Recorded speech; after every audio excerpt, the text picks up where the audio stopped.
we on? Good. Welcome to the Better Than Not podcast. Sometimes we get it right, sometimes we don't. But when we at least do something, we know it's almost always better than not.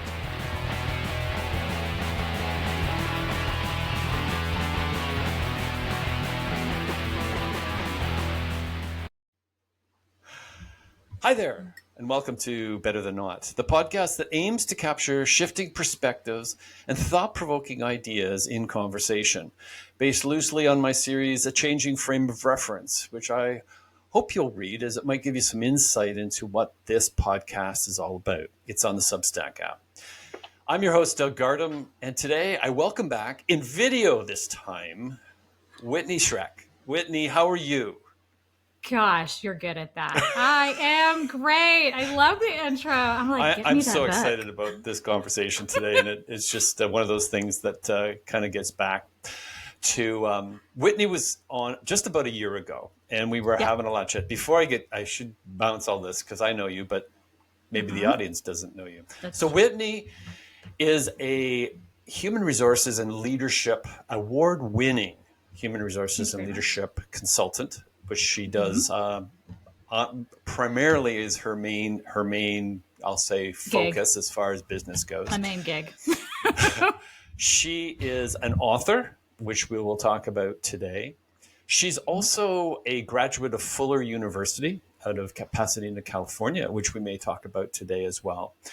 And as I told her briefly as we were talking about, I'm always kind of reassured that with the younger demographic, we are in good shape with the world. And you'll find that out as we have a discussion today and as we go through it. But I was going to say, what we wrapped up with, believe it or not, like almost a year ago, was we were talking about energy, talking about yoga, and you were talking about a word or a feeling. Here we go, just jumping right in, right? I haven't even let you had a second to talk, go. But that's good. I'm here for it. But you said 2024 was going to be your year of, I think you called it gratitude. Yeah.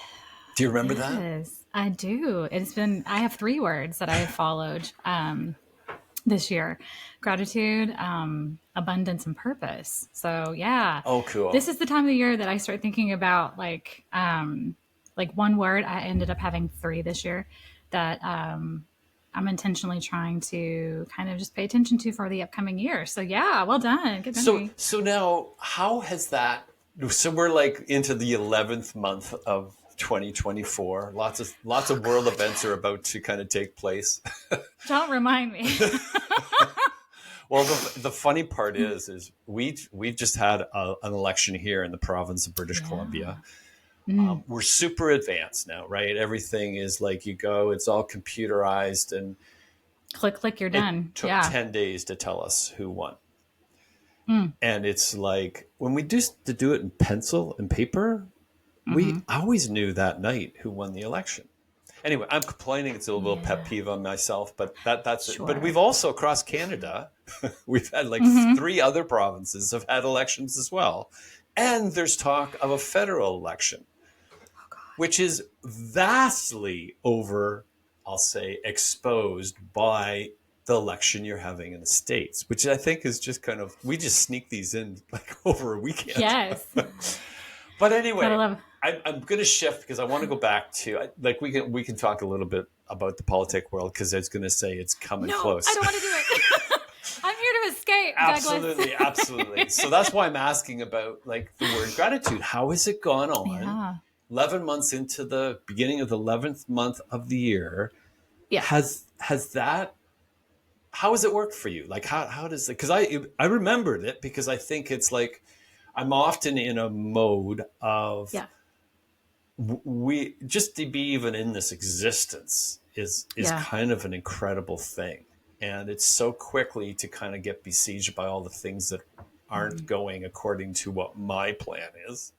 Oh, yeah. And that's so true. When you said gratitude, I'm kind of thinking like, man, you could almost wake up every morning and kind of say like, just the fact that I'm waking up is like a neat thing. But when you get to go out and explore and see the different things that are going. So how here I'm explaining Yeah. my world in I gratitude. love it. You're engaged with it. Yeah. How did that, like, how's it gone for the last 10 months of 2024?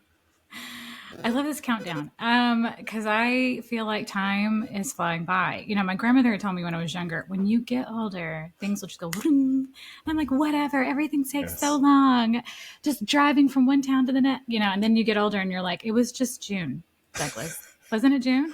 Why are we in November? I don't know where Hold the summer on. went. I don't either. And all of a sudden, we're in sweaters, and And here it's we are. dark. Happy Halloween or post Halloween. And here we go into Thanksgiving and holidays, man. It makes everything fly by so fast. So, my generation and the one right after me, we talk a lot about like how we experience things, right? So, you know, Yes. it's great. It's great because we're like talking through this, but we also don't actually know our butts from a hole in the ground half the time.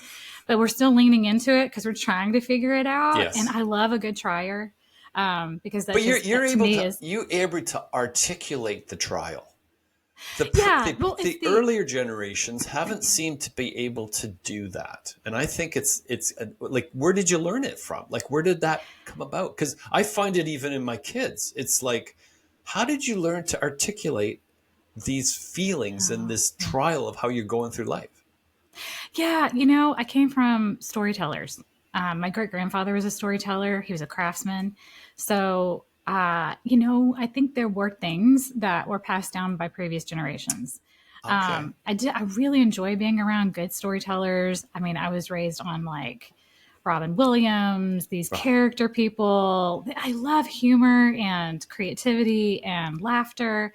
And a lot of my family members did too. And that was how they coped with trauma. Well, now we have research behind that that tells us that that helps our vagus nerve, this thing that looks literally like a man of war from the ocean. It Our sits in the back of our head. Vagus nerve? Our Did you? vagus nerve, yeah, look it up. It is the creepiest looking thing that's Oh in your man, body, but it impacts like your whole nervous system. So, interesting. fun fact, one of the ways to regulate your nervous system is through social interactions, like social Yes. connection. So, when we meet with each other, we tell each other our stories. Even before we started recording, we had like a whole 20-minute chat There you go. about Yes, absolutely. my last year trip, Yep. right? So, that helps regulate that. Laughter, Oh yeah. gargling, probably something that we don't want to do it together. But if you're by yourself and you need to regulate your system, singing and gargling helps. So these were all things that we just did.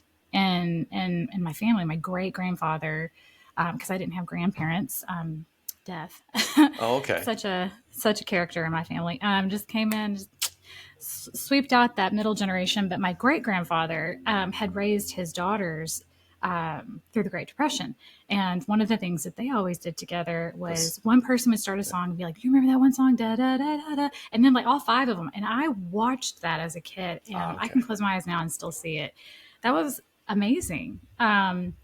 So This is I your credit, great grandfather. yeah, his name was Roy Ratliff. He used to call me Blondie. That'll tell you his sense of humor. Because I hated being called blonde. So, and I have ringlets, and he would come up and put his fingers in my hair and go, "Hey, Blondie, I'm not blonde." You know, like I'm like an Aries. I'm like fiery. You're not gonna tell me I'm blonde. I'm stupid. He knew I wasn't, but Yes. that's how he bantered and Oh, played. that's cool. Not that blondes are stupid. By the way, I feel like I have to clarify that. My generation is like, no offense. Do you know But, what's really, when you say your that's why I was asking you, because I didn't know my grandfathers. Like that, oh, yeah. my grandfather, on my maternal side, like literally Yeah. died when I was like 2 months old, Oh gosh. and Yeah. which I think was an enormous impact on my mother, but that's Yeah. another story. Yeah. But and even my paternal grandfather, I didn't really know because he lived on on the other side of the country from where we grew up. So he died when I think it was like less than 4. So I didn't know either grandfather, didn't know Yeah. great grandfathers. You say you remember fondly your great grandfather. Yeah. We have a grandson now who was born Hmm. last year. He has 7 of 8 great grandparents. That's incredible. I think it's, to me, it's like, we can talk about what you want to do in medicine, That's but generational wealth, it's, right? it's That like, is such a wealth. Actually, I had a professor before I left my university, and I'd written about my great grandfather because that's I didn't cool. really have a close father figure Okay. either. So I didn't have grandparents, or I had one grandmother that helped raise me. No Wow. grandfathers, and my fathers really weren't in my life. So, who do you look to for that like paternal role? Right. And I mean, he is. I mean, I was Roy's girl. I was his shadow. That's Loved cool. him. Loved his reputation. It just went before him. Him and my grandmother just. This is back in the day when you could go to sleep at night with your doors Yes. unlocked, like, and people used to joke, like, my grandfather would be like, if you broke into his house, he'd make you a sandwich, be like, what do you need? Let me help you out. Like, You obviously need it he's more than I do. right, but he wasn't a pushover either. Yes. So there would be these really strong figures in my family. Like some of my aunts married men who were kind of crass. Not a single one of them disrespected my grandfather. And Wow. I never saw my grandfather put them in line or anything like. It was just honor. That's And that cool. became one of my core values. Is like, how do you honor yourself? How do you honor like the people that are in your Yep. space? So that's where I learned it from. And when it comes to like gratitude and self-regulation, I find that, because for me it's not as much as anxiety that grips me, it's stress, right? So Yes. I can go into talk about articulating our Yes. Yes. experiences. I go Yeah. into functional freeze, which let me explain. Yes. Functional freeze. It's this state you kind of go into whenever you are going on all cylinders, and you're working and you're working and you're working and you're working, and then you leave work and you're just kind of frozen. You're done. But sometimes it can happen at work as well. So like you can go through this period and where you'd be really hard on yourself. So I like to say I'm a recovering perfectionist. Um, it is Now it is tell something me, that, are you successful? you know what, my tactics are working. Oh, good. My Good. tactics, my rhythms, they are, because it's more of like an echo now versus like the forethought voice in my mind. And I'm not Okay. schizophrenic. I'm just, your inner dialogue that happens. There are times where I went through shifts of stress where I would just shut down. Like I just had Right. a hard time getting up earlier and I would go through my rhythms, but I couldn't seem to kind of get out of this like heaviness. So each year I have a relationship with the word, and I tell my coaching clients this. I'm just like, I'm going to tell you this and you can think I'm crazy, but you have to remember I was originally an artist. So Yeah. I was in music first and then writing. And then somehow I accidentally stumbled into the business world, and here we are. They're, Okay. they're, and they're still there. They're just kindling. It's who I am at my Yes, core. I'm absolutely. very relational, and I'm quirky. So I tell them that, and I say, so as I tell you this, you can take it or leave it. But every year I come up with a word, and I literally sit it down in a chair in my mind's eye, and I'm like, I want you to tell me who you are, not just what Webster said you were. Ah, So the one that really impacted me was peace, because it's one of my core values. And over that year, my experience with that word was just so profound. I remember sitting with this woman who I greatly admire. She's another coach and trainer here in Northwest Arkansas. She's far more established than I am. And she was telling me some of her experiences, and I was like, same. And then she was creating a curriculum out of the materials that she's done. We all end up in this space, all end up doing the same things.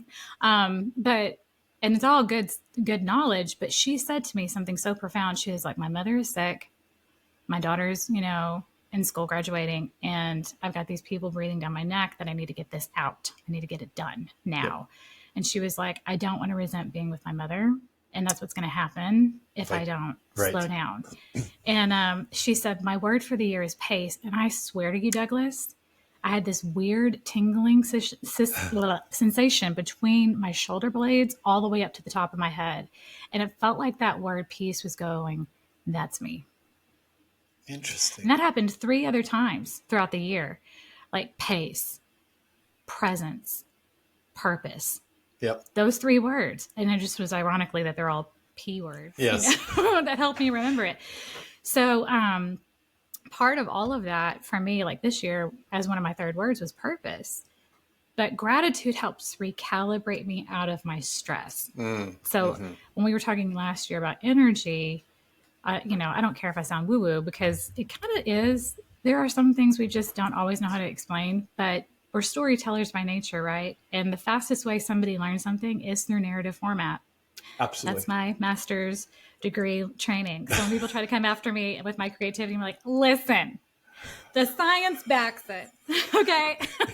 It does. Go look. Universally, the number one way for somebody to learn something is their story.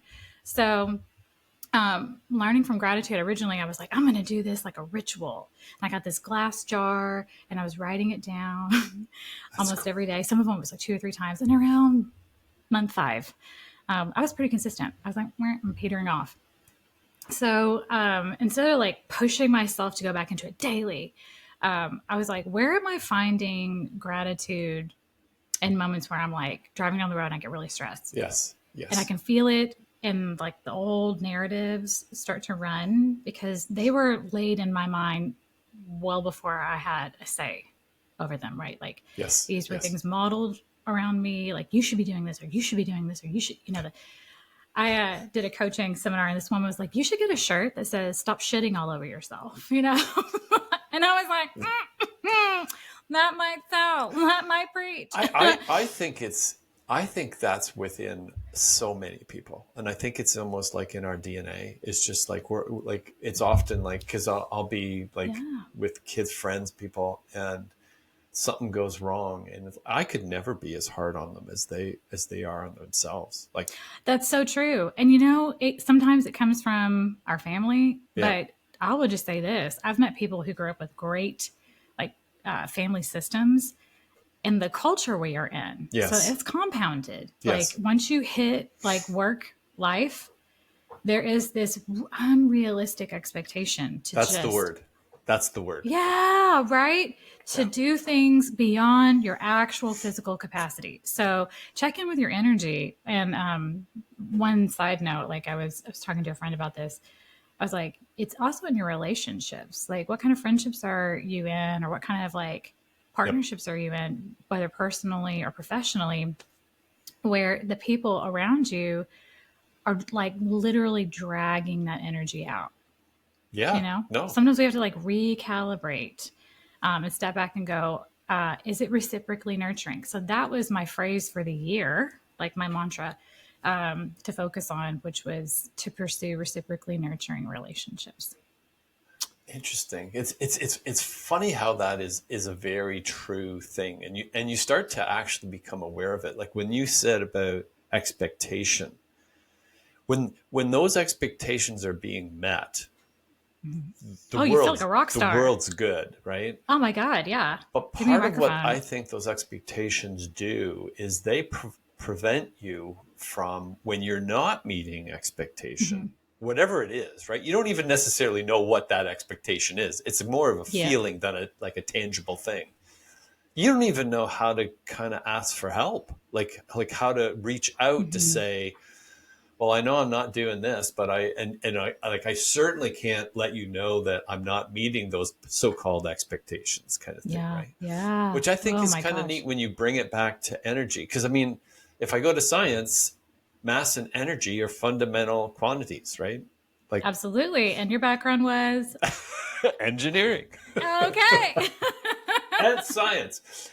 Because I'm finding that many of these correspond to why we are the way we are and how we feel, and it's kind of amazing to me. Like when you say that, it's almost like when you say gratitude, we think in gratitude for like let's be thankful for the good things that happen to us, but maybe we should be also grateful for the things that aren't so great, because we wouldn't know the great things if those things didn't happen to us. Now you're tapping into what my generation and like one generation before me got into this thing called growth mindset. So there's a thing now that's being evaluated and assessed called adversity quotient. So, IQ is measurement of like your intellectual capacity. Yes. So you can get tested for it and see where you are. And the only way, by the way, to increase IQ is to like learn an instrument. Did you know that? No, but I That's kind of love funny. that. Music. Anyways, I love that because that's my background. Two is EQ, emotional intelligence, right? So everybody loves Daniel Goleman. He's incredible. He also did social intelligence. So EQ, SQ. So emotional intelligence is understanding internal and external needs, right? So intra to interpersonal needs. Interesting. So can I regulate my own internal relationship with myself and my emotions? Can I manage and show up externally in a good way, in a tune, right? So social intelligence came off of that. Social intelligence is, am I able to maintain healthy connections in my context? I am literally watering this down. So this is just No, but bullet it's points. Don't come for me. But that's what it is, right? So adversity quotient is something that's really hard to measure, right? So when we're looking at organizations that are trying to, like, I hear this all the time. They just have no, what is it? Like grit. They have no capacity to real. I mean, as soon as like something difficult happens and they just leave and they want to go work somewhere else, there's this complaint, right? yes. So that doesn't really help when you're trying to identify things that you want people to be able to have, right? So Yes. I'm a very skills focused person Yep. because every skill, Yep. once it's I honed, get becomes that. like a talent, right? Yep. So let's start with skills first. So one of those skills is being able to identify solutions in the midst of a difficult situation Yes. instead of just shutting down. Yep. So we have to model that. So when I'm dealing with managers that have like younger employees or people who are never really trained, and I have worked with people in their 50s and their 60s to develop skills that they were never given the opportunity Right. to develop. They were like, sink or swim, No tools. figure it out. And I've looked at them and I said, do you know how like incredible this is that you chose to lean in to learn this at this stage? That is Yes. so incredibly impressive. You could just shut down and be better about it. And then like with the younger individuals that come along and that are learning it, they're so responsive to it because they feel like I have an engaged manager, I have an engaged leader, I have Right. somebody who is like seeing me in this. Now, occasionally you have what I call low effort or high conflict people. Those are two different things, by the way. So low effort individuals will literally walk you to the door and make you open it and kick them out. Do you like my analogy? Yes, but you can actually yeah. when you say that, there's a certain sense of people that like that action because somebody's taken control. Yeah. There's a control person, Well, right? it's called strategic incompetence is really what it is, if you want the technical term. But for me, I like the image of the person is like, oh yeah, I'll learn that. And they just kind of taper off. And then they learn something and then they taper off. And eventually you're having to go, hey, here is your letter of termination, or hey, you're no longer a right fit. Your trustworthiness isn't there. And that's really what it is when it comes to like engaging between like the leader and the person who's learning. Well, I have some managers that get real defensive because they don't know how to teach it or they don't know how to train it. Right. They just only know how to do it. And so you get these like snarky remarks, those who can do, those who can't teach. And I'm like, actually, no, because part of management is transitioning the ability to transfer what you had once done really well onto the next person and to step back. Yeah. So there's a tough thing. So part of like my training with a manager, succession, right? But how do we do that? It just sounds great when you say it, but when you actually get into the weeds, I'll talk to them about like create a rules of engagement. So if you and I created this template, we talk about like how do I want them to communicate with each other? Yeah. How do I want you to show up in those communications? What are you going to do when stress hits? Where's the funds for? How do you get the funds to fix the light bulbs in your office? Because I'm in a different office and I manage you from a different location. Here's your steps on how to do that. And it's like a 3-pager. So if something happens to the manager and they're out for a week, we got something to go to. Yeah. So and it's a working document as well, because things can change in organizations. You're like, all right, so our system of like how we do X, Y, Z is going to change a little bit. And I tell them, don't make these big long paragraphs. Just give it like a header, a why, and your bullet points. Do you find when you go through an exercise like that, and I don't know whether you have enough enough exposure to be able to see this, but do they write down what they want, but that's not how they behave? Oh yeah. Well, I have dialogues. That doesn't bother me at all because it Okay. actually gives me greater insight. Because I Yes, do have absolutely. the, I'm like I'm like a filter. Like you pass it through me, and then I go, here's what I hear you saying. Oh, I like that. Let's type that down. You know.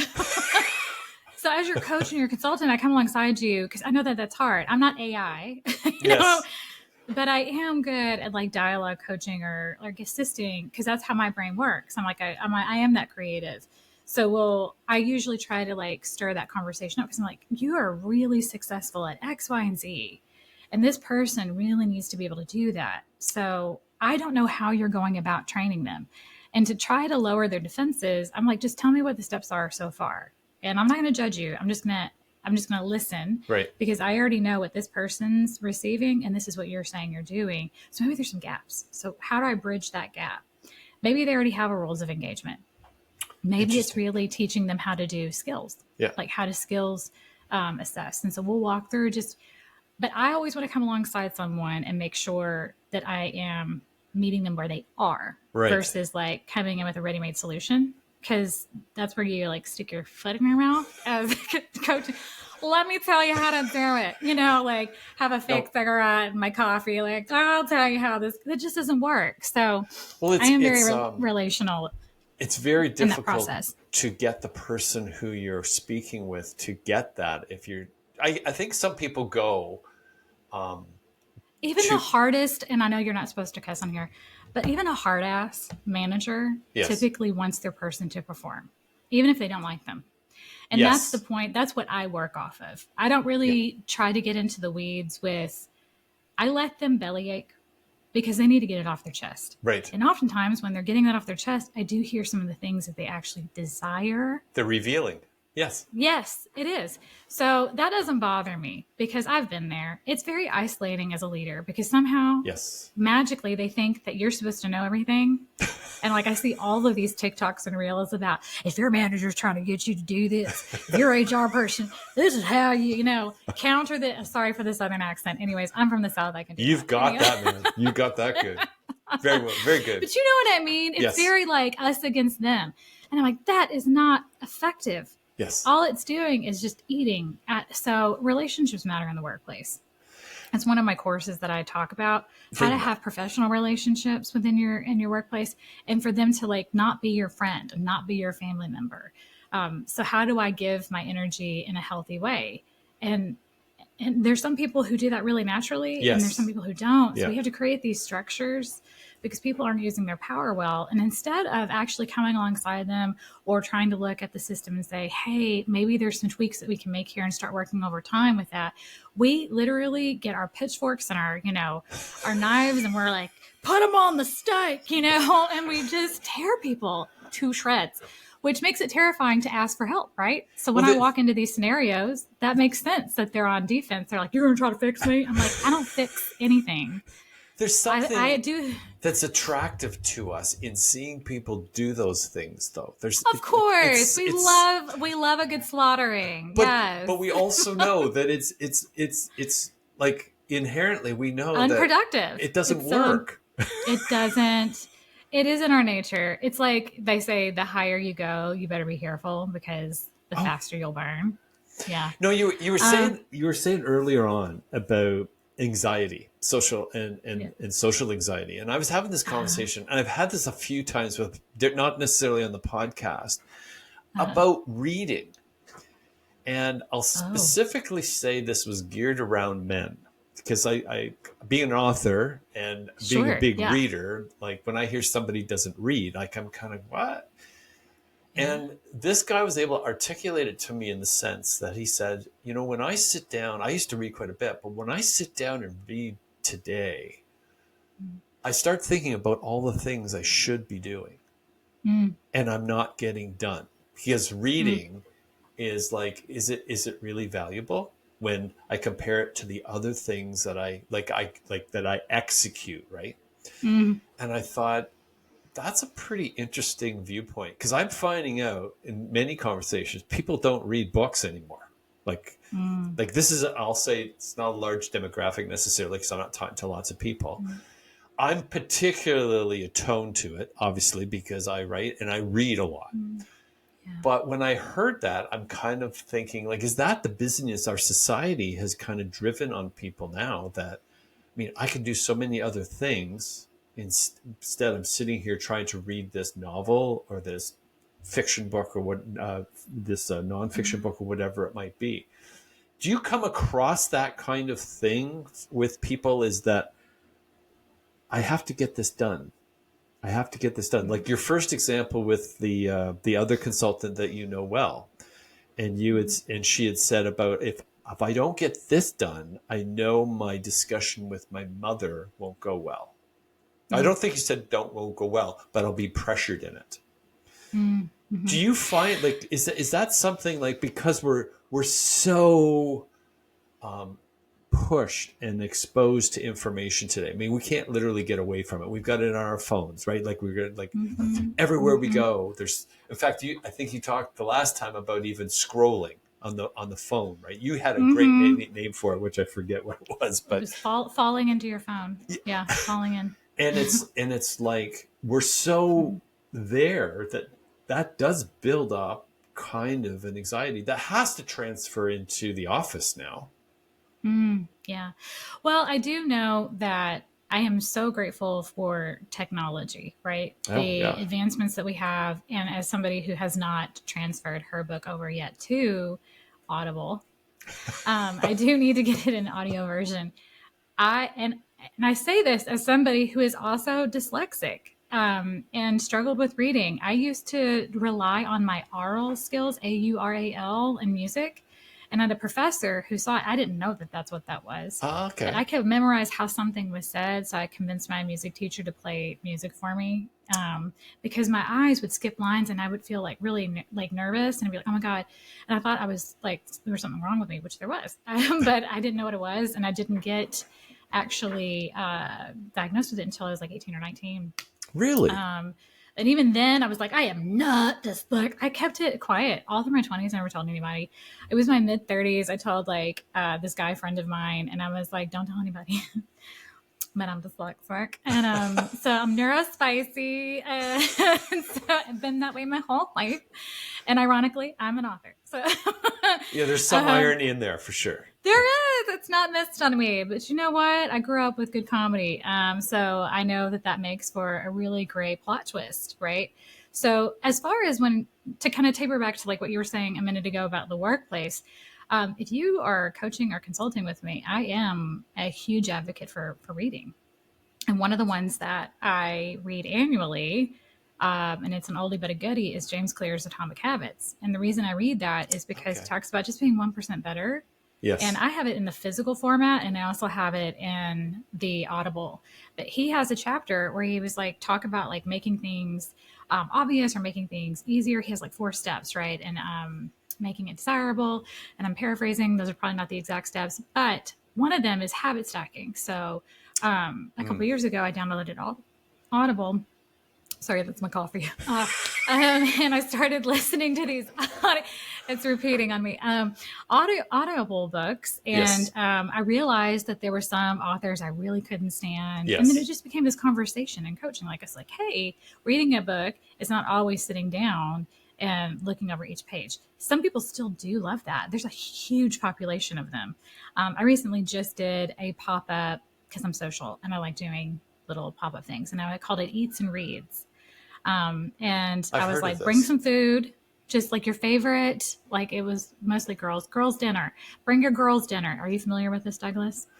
No, when you said eats, girls eats and reads is the name of the group that I've heard of that phrase. Really? Because oh, sorry, did you hear that? My cats are fighting.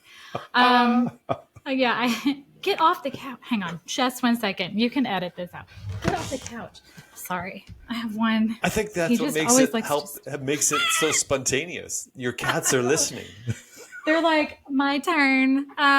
She's been on the phone for too long.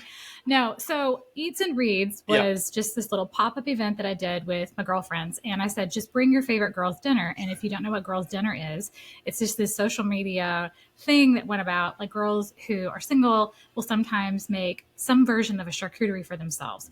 It'll be Okay. whatever in their fridge. It's like some carrots and celery. It's That's a my new dyslexia. vegetable. Merge them together. She showed up live and ready today. So like just different things that you know, like nuts and like chocolate or popcorn and like whatever Yes. is in your fridge, like a tuna sandwich with some, I don't know. So I had a friend who brought a blooming onion. I did a charcuterie tray. Some other friends like brought other things, and then we sat and instead of talking about one specific book, we went around the table and I had these little note cards and I was like, write down the ones that you like because we're going to stay off our phones. And then you can just screenshot that to yourself. It was fantastic. Except for one girl had to get her phone out. She's like, I forgot the title and it's inaudible. I was like, okay, you can get your phone.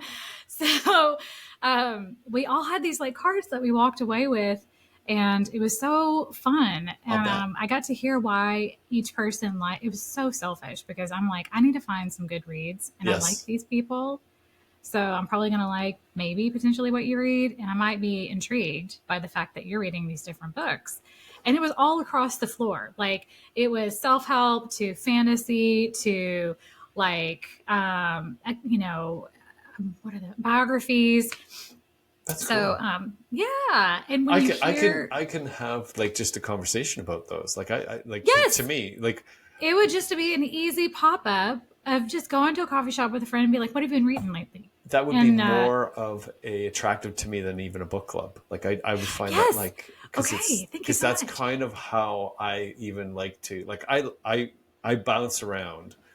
Yeah. Like going back to what we talked about earlier about social anxiety not being social. You said this the word not social quotient. Is that what the term you use? Adversity quotient. And the Yeah. adversity quotient. And over the pandemic, where we're not Yeah. allowed to go out and see anybody, Yeah. and going into the world of writing, I found that I had to force myself to go out and talk to people. And that's what started to become a Mm. coffee. And one of my favorite Yeah. things to ask was like, so what are you reading? Yeah. I didn't It's want to so hear just easy, right? one book. I wanted to like, give me just like 25. And it's really helpful because it pulls Yes. people out of talking about work, which Yes. always seems to Yes. happen with my girlfriends. We'll get together, la, la, la, la, something about work. And obviously, that needs to kind of come out and you need to be able to say those Yeah. things. But then it gets like you get stuck into this negative Oh, yeah. spiral Yeah. and you want to enjoy people, right? So what I've realized is that sometimes you have to like make things intentional. Hmm. Like you're saying, like, oh, people aren't reading. Well, sometimes we need a little, inspiration. So if we have like once a quarter, this girl's throwing on this event about like, well, how many books have I read? What do I want to bring to the? There's kind of this little like, I need to have something new. So I am always an advocate of reading in whatever format, whether it's Audible books. My mother used to listen to audiobooks. Janet Oakley, because she liked Christian romance. She also likes smut, but anyways, she Janet liked Oakley. Christian. Okay. She liked Yes. I Christian know that romance. name. Yes. Jeanette Oakley. She might be Canadian. I don't know. We used to listen to these Audible CDs Yes. while cleaning the house. I still do that, but I Yep. have a little app on my phone. So it doesn't matter. I think sometimes we get a little bit focused on falling into our phones. What are you falling in for? You know? Yep. Instead of judging yourself, we live in a technological age. We're never going backwards. So how do No. I No. engage with this in a way that still brings me joy? That still brings me things that I love and appreciate and that I can share with my friends. And sometimes like I just recently stopped talking to too many of my friends on social media. One of my best friends in Texas, I was like, hey girl, I'm trying to switch this off because like sharing memes, love it. We still do. Like if I'm on Instagram, but I have to Yep. go share to text message. I actually share less of them and we talk more. Yes. So we've gone back to like talking on texts and intentionally calling each other once a month to get updates. Like, how are you doing? Um, I in previous discussions, I've been actually thinking that that's what education is going to become. And I used to kind of laugh at this growing up because I always thought it was about curriculum, right? I got to take my physics and my chemistry and my English, and we always talked about curriculum. Parents were always worried about all that. But the actual act of walking to school, talking with your Mm-hmm. buddies, going to school, I always think like, that wasn't important at all. Like even Mm-hmm. to a certain extent, team sports and team activities were Mm-hmm. part of that. Now, we didn't we mentioned AI, but I think things are like, just imagine like even 30 years ago to have Google, like the weekly articles that I write on for Substack, the changing frame of reference. I don't know how I would do those 30 years ago. Like just the research alone would take weeks to do, Yeah. looking up in Yeah. books and finding. And now you find it instantly, right? And you It's so just said it. efficient. Technology's not going to get worse. It's just going to get better. Yeah. So from a schooling perspective, do you really need to know calculus and all those? Because you're going to be able to look that stuff up by just like think it almost, and you'll have the information. But will you and I be able to talk to one another like in a conversation? And to me, that's I'm gonna what's always be the person that goes back to like, I think learning is so great. So is it a skill you need? What skills do you actually need? mm, And I work with a lot of soft skills like objective listening or goal just directedness, or even using common sense. It's an actual practical skill that you can learn. So, but yeah, those core things I think are still very much needed. You're going to need to be able to like know how to read. You're going to be able to do mathematics. Like, how do I plug these in? What is multiplication? All that's definitely going to be necessary. That's not going to go away. But how we absorb that information, absolutely so different. My cousin Christy, when she was like 13, was on her phone and she goes, every once in a while, I'll completely wipe my phone of all these apps and just learn new ones. And I'm like, I have to remind myself, you have a different mental bandwidth. You don't yes. have bills to pay. You don't have the stresses of life yet.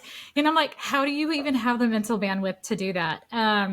But it's fascinating because that is their curious exploration, which makes them such a unique generation to learn from and be around, Oh yeah. because they're not really like tied No. to certain metrics. Well, And I think working alongside each other, we do balance one another, because there are times where they do brush up against something where they're like, I need an anchor. So to just speak to technology and then going back to like the reading and then how are we approaching this world, I think it goes back to really checking in with yourself, because we can fall mm, into our phones. We can lose the tangent and become bingers. I'm a professed binger. just one more. Just one more. I love a whole series. Give it to me. Or rewatching a series, because there's Oh some research that shows like when we get really stressed, we like to be able to watch things that we know how it's going to finish, because life can become so daunting. yes, yes. Just stay curious with Interesting. yourself is really what it is. Like asking good questions within yourself and having that personal relationship is powerful. Do you, That's our job, because technology will go as far as we want it to go, but we're still responsible for our own energy Yes, yes. and how Well, we that manage it. energy comes back again. It's interesting you Yeah. mentioned like seeing movies, right? Because we've recently gone back to look at it, like A Beautiful Mind as an example. We love Gladiator. Gladiator 2 is coming out. Russell Mm-hmm. Crowe's going around doing a bunch of interviews and things like that. Is So he your fast. guy? Well, it's fascinating kind of his life and hearing him interviewed. Like I don't know whether you've ever heard his discussion on the Gladiator and how they had no script for the Russell, you beginning. should come onto this podcast. You have a diehard fan, Douglas. Oh, do you? Russell, if you're listening. But he describes like they had no script for the beginning.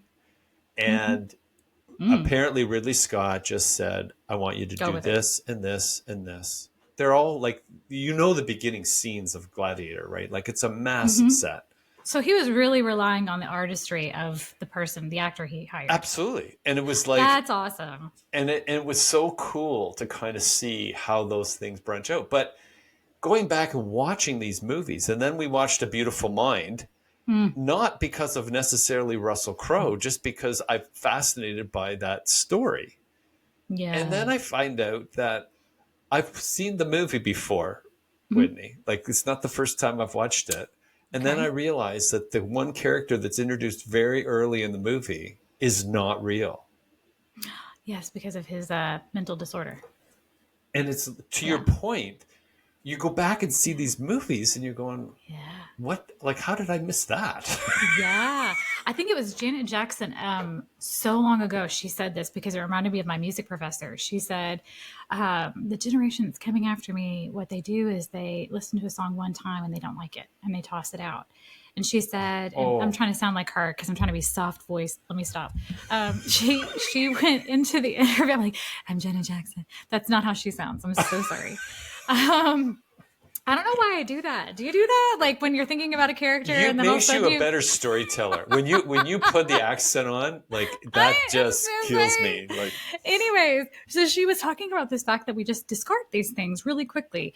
And my head as music professor, he used to make us listen to a song. We had to listen to it 5 times a day until our next class.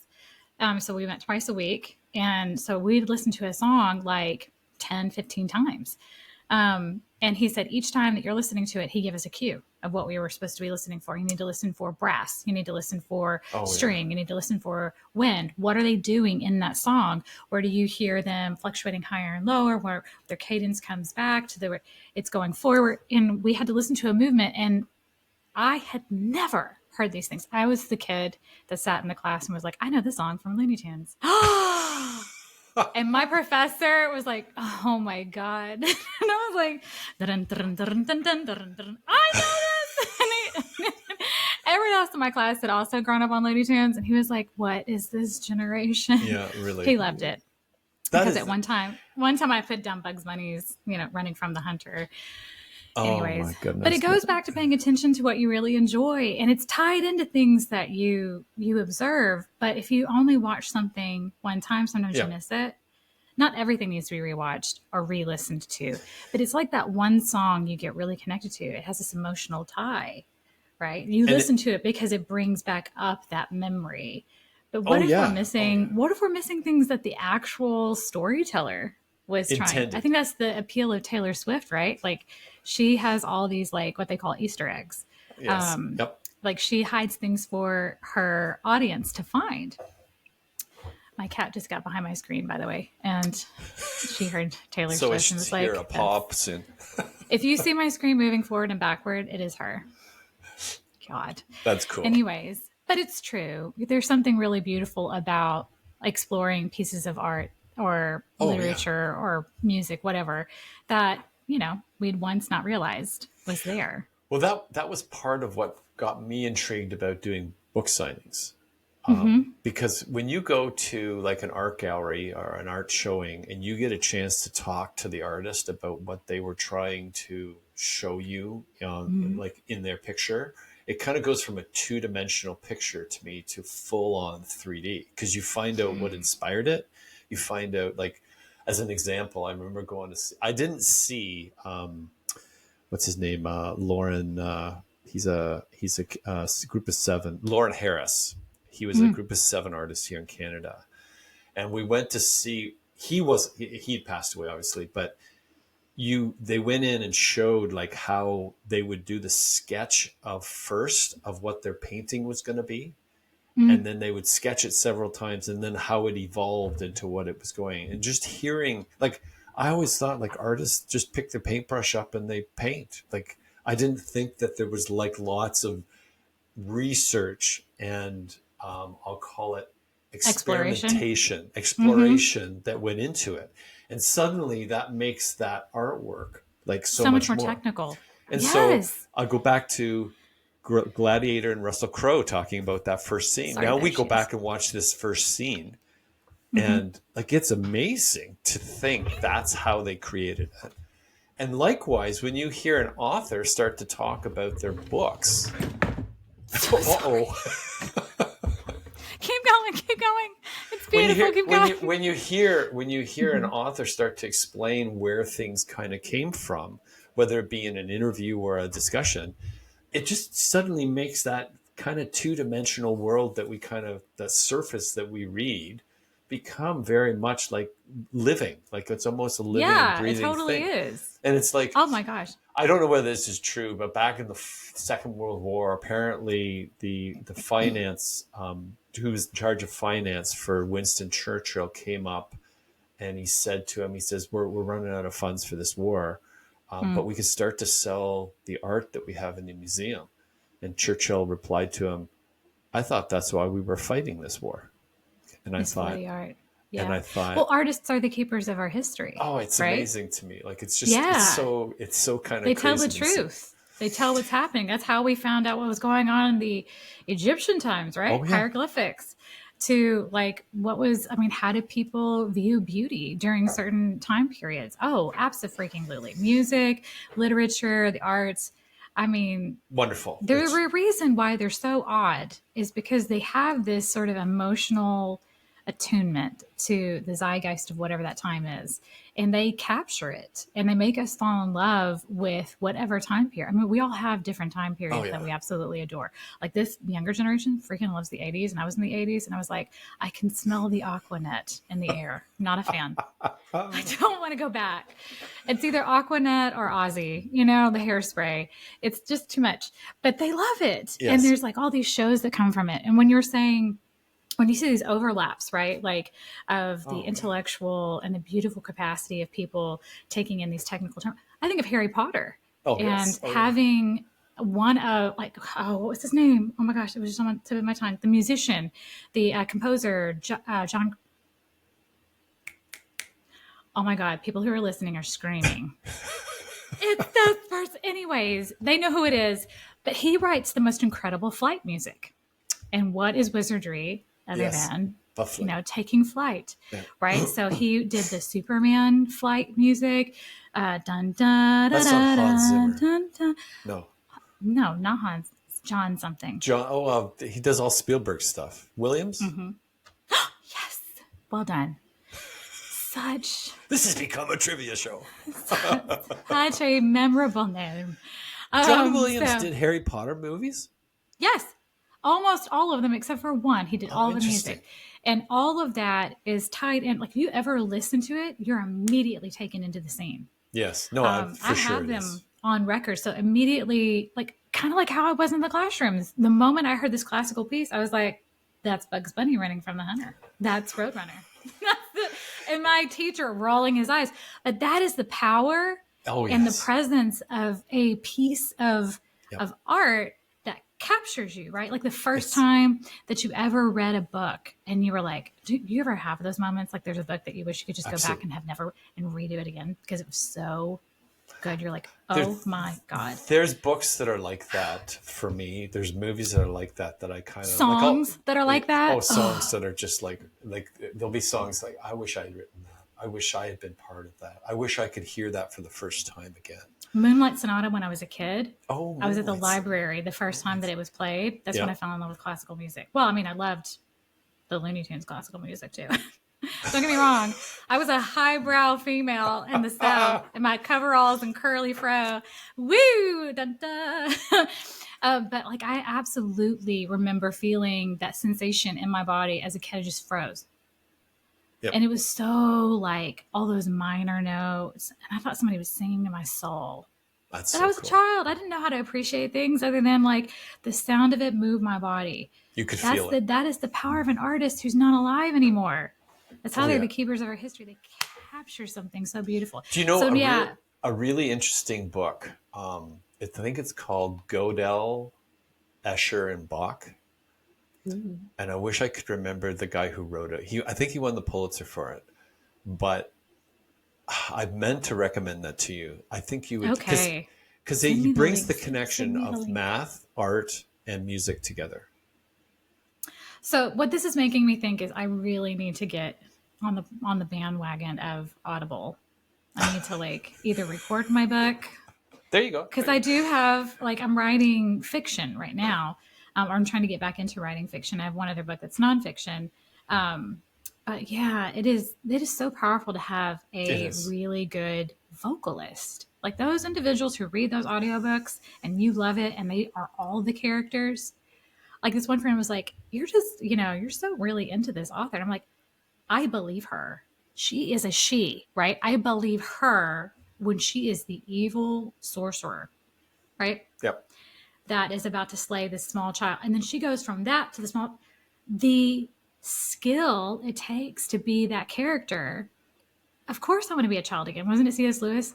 Yes. Oh, wait until you get old enough until that you're able to read fairy tales and believe them again. Yes. Yes. I'm there.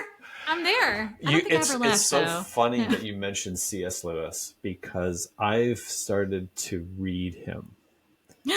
Read his book Till We Have Faces. That's his best book. Well, I'll It's tell his you the last one book. that I just can't get enough of is the Screw Tape Letters. Yeah. And Yeah. It's fun, isn't it? it's The such, dialogue. I find it just a brilliant piece of work. Like it's like, Hmm. and he didn't write it as a book.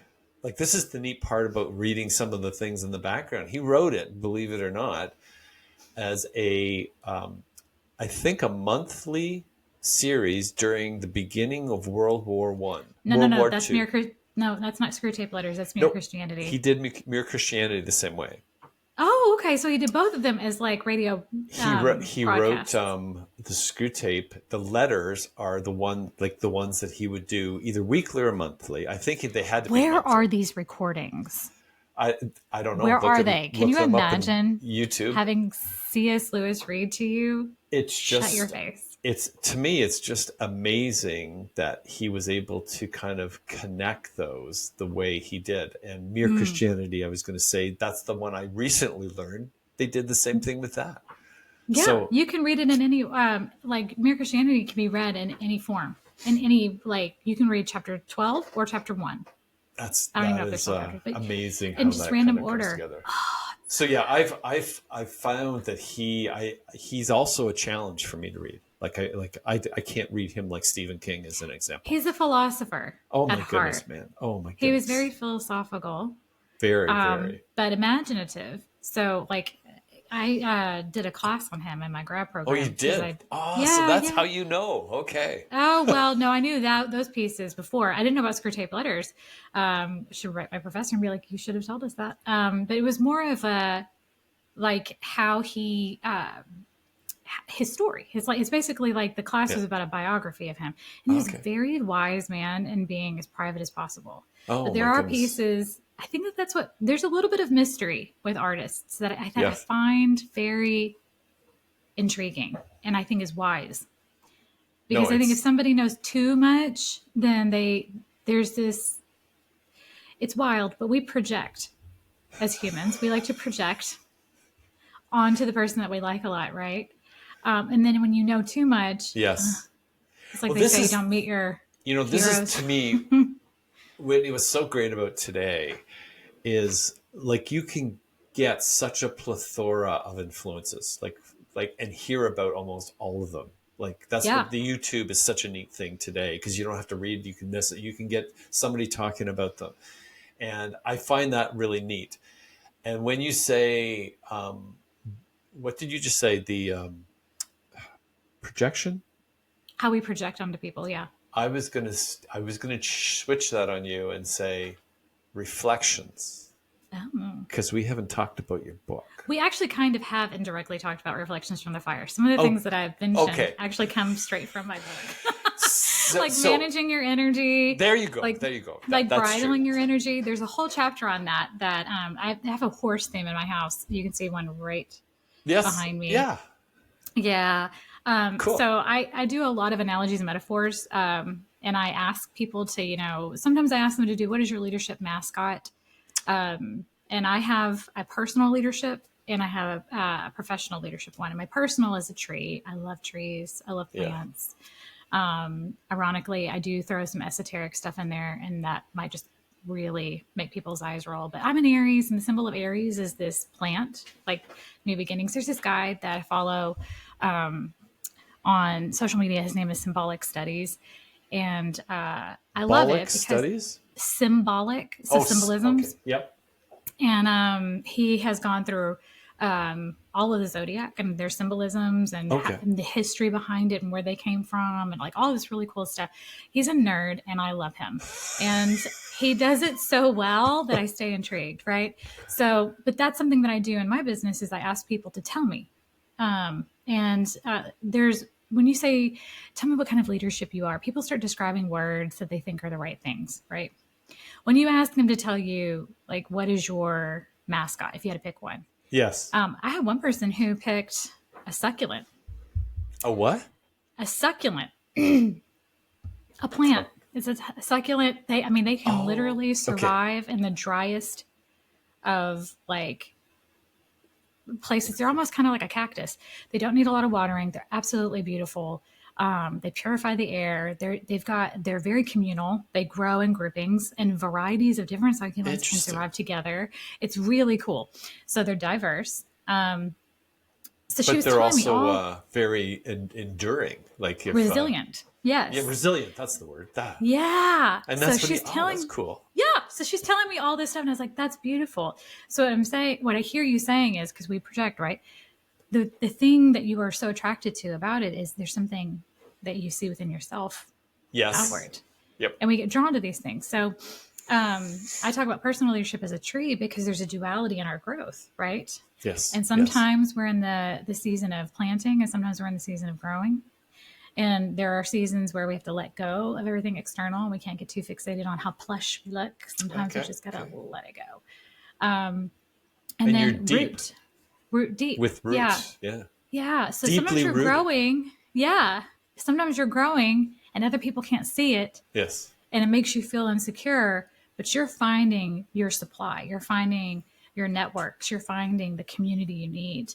And then as you grow upward, the flourishing happens. So you're flourishing with intention. Yep. That's my When you leadership say mantra. that, it's so interesting. Like you said about people can't see it, but you're growing. And I'm Mm-hmm. thinking right now, we're growing off. Usually when we're growing, we're failing. And when people look at us, right? Oh, Right. they're, They're like, that's not good. but at the same time, like we're growing because I'm learning every time I fail at this. Yeah. And yet, no, Mm-hmm. no, no, you can't fail. You have to succeed. Well, I don't learn very much from succeeding. I don't know whatever success even is. One of my favorite phrases is wisdom is born at the feet of failure.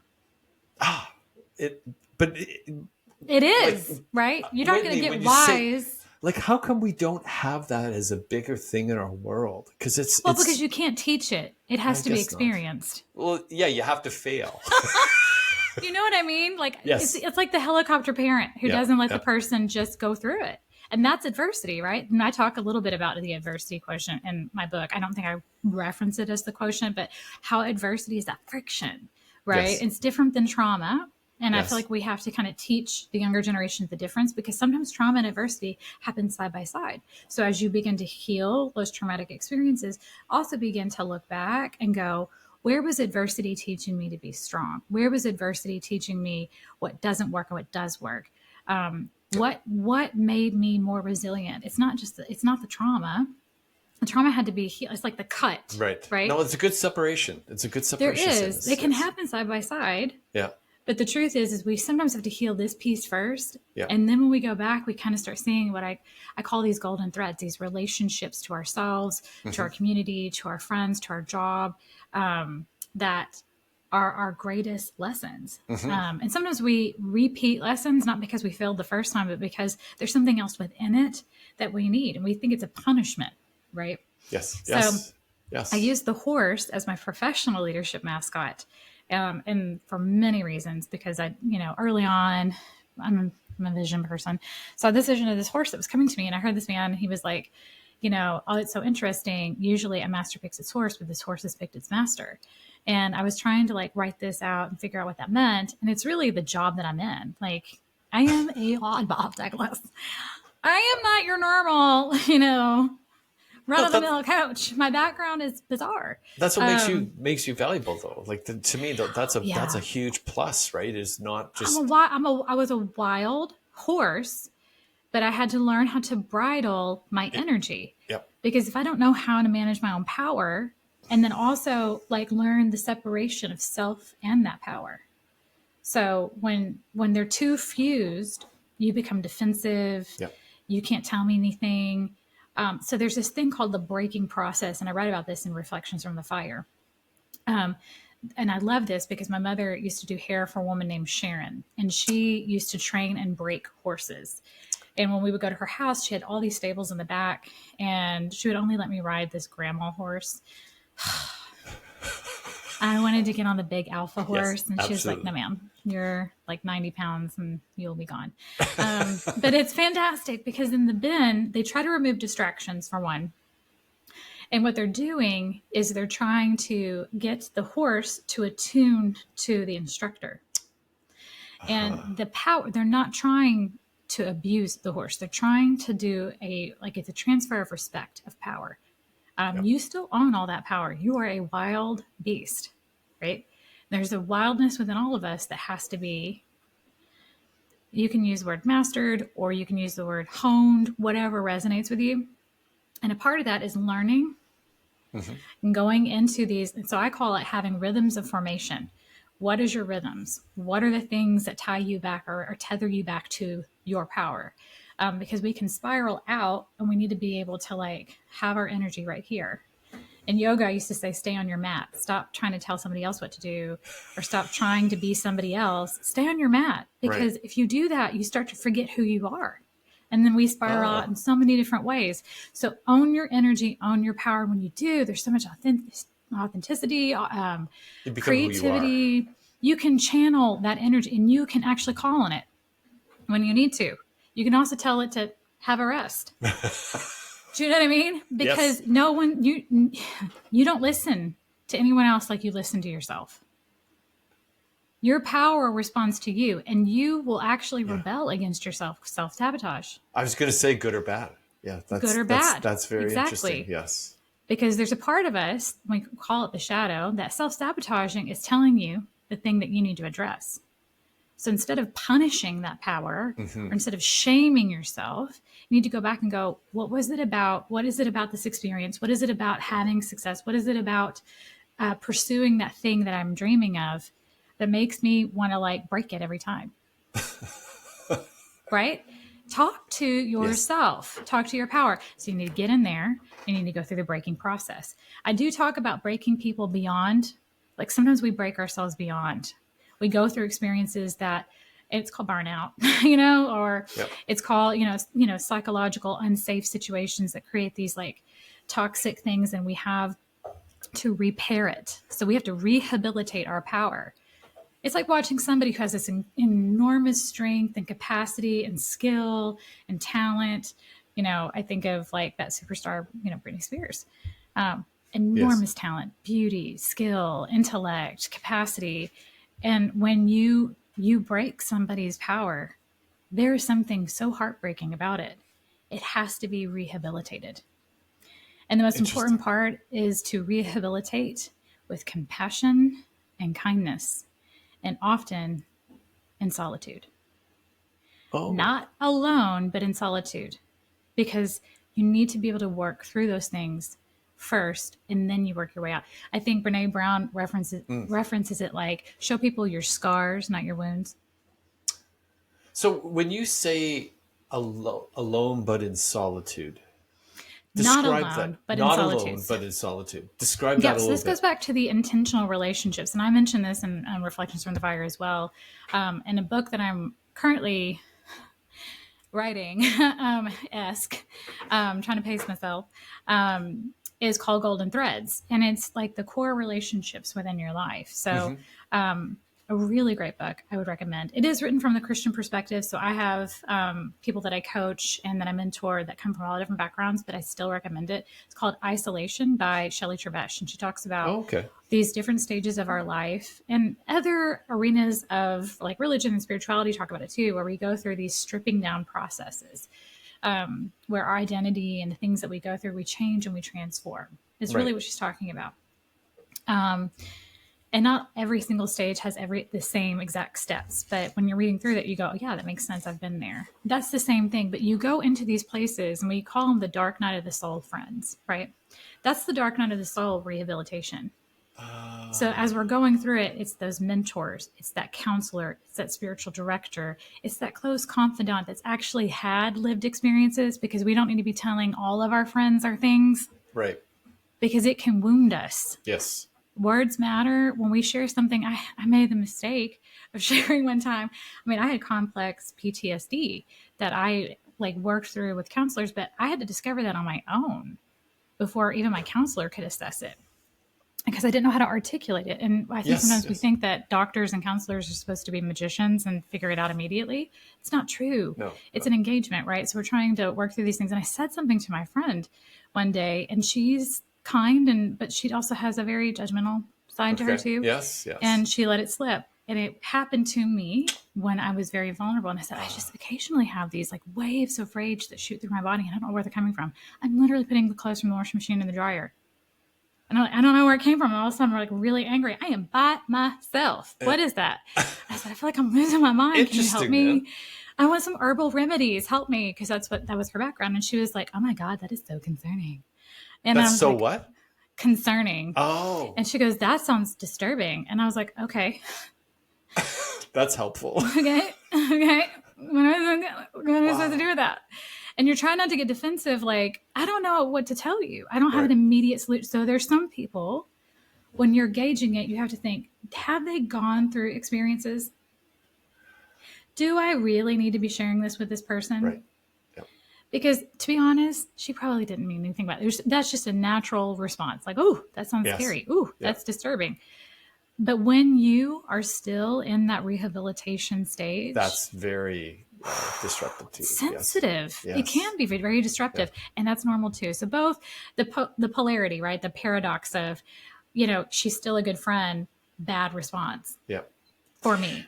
You know what's so interesting to me with what you say is growing up with the term like sticks and stones will break my bones, but names will never BS. hurt me. BS. But that there's a generation that many, I think, it's just like how false these are, right? And not only false, but almost like so It might have how. been different during their generation too. Let's think about this. The Oh, amount it's of the the context is access. important. Oh yeah, like they were not seeing people. The amount of information that we get every single day, and the impact of our behaviors and the consequences of our actions are like on a stage drastically different than my great grandfather's was. Yes. So Yes. I mean, his mistake happened where nobody was recording it, nobody could see it, nobody could just blow it up the next day. It was gone. Yeah. So yeah, it's very easy to say that back then. But this goes back to the evolution of the zeitgeist of the time. Where are we at right now? That actually doesn't stand anymore. No. It doesn't. It is, and I think that's what kind of makes it really challenging as well. Is where do you go to reference? And that's when I mentioned earlier on I'll say the younger generation seem to have abilities to articulate that feeling much better than, and it's a part of it's, I think, the time, as you said, right? And bring it into the context. That's why I brought the sticks and stones comment, because in many ways, we're only looking at physical wounds that way, right? We're not like, how can you be wounded emotionally? Like, You know what I would say is the counter statement to the sticks and stones is intellectualizing your feelings is not feeling them, is not dealing with them, is not healing them. So now you're back to C.S. Lewis again. A little bit. Because he talked about he wrote those two books, right? The Question of Pain, and then when his wife died, The Problem of Pain. A Surprise by Joy, yeah. A Surprise by Joy, like, oh my. Well, I'm a philosopher at heart. I had that was no my idea minor. you were a C.S. Lewis person. Man, oh man, this is I'm great. a philosopher person, and I stumbled across him. But he's very much like Carl Jung. These are people. I mean, but not just Carl Jung and C.S. Lewis. These are people in the world of, like, when I was studying yoga. These Eastern philosophers, Western philosophers, a lot of them are just learning from each other. It's the same thing, because wisdom and truth stands the test of time, even though it may evolve, right? So right. when it goes to sticks and stones, the premise behind that is you're not going to break my mental barrier. You're not going to crush my soul. The thing is, it's not about crushing the soul anymore. It's about the mind, the emotion, the will. It's about not getting to the point where, because we're so good at articulating it, we're actually dealing with it, or healing it, or feeling it. And the heal, deal, and feel is the part of it that gets us through that dark night of the soul. I have a friend, a very close friend of mine. She's one of my best friends. We talk about this. She was like, oh, I know that I intellectualize my feelings. I know that I don't feel them, because all of a sudden when it starts to pass through my body, I get really overwhelmed. And one of the things in Sanskrit that was really super impactful for me is this, and I love good words that are fun to say. Yes. It's called pahigraha. Pahigraha. Anyways, oh, wow. It literally means just You're like, I don't know what that means. It means to hold things loosely, right? So the paradox of I am feeling all of these big waved emotions. I am literally feeling grief. I am feeling sadness. But I am not those things at the same time. They are passing through me as though I am this magnificent galaxy with all these different moving parts and this ocean, right? I can describe it from a metaphorical standpoint because it makes it easier. I remember talking to a client that had just lost her mother and her dog on the same day. This dog she'd had for 15 years. She was a caretaker of her mother for 10 years. So, boom, boom, one day. And I told her, I was like, hey, grief is not something that you schedule. But I can say. What a saying. That what a statement. It isn't. But what I can say is there are ways that you can work with it. And so I told her, I was like, hey, listen, I used to hate to cry. There was a period of time, about 7 years, where I didn't cry. And that was part of my complex PTSD. Oh, okay. But I said, one of the ways that I learned how to do it is because I love music. There is this one classical piece. Oh, God. It's Agnus Dei, set to Adagio for strings. And it's by Samuel Barber. And I said I could not hear myself. I would put my headphones on and I would sit in my closet because I would start to feel it to where I couldn't breathe in. I was breathing shallow all day. So grief would start to show up on my body where if I'm talking, it looked like anxiety, but it wasn't anxiety. It was grief trying to get itself out and I couldn't. So I was like, okay, so I'm going to have to figure out how to cry. And I was like, all right.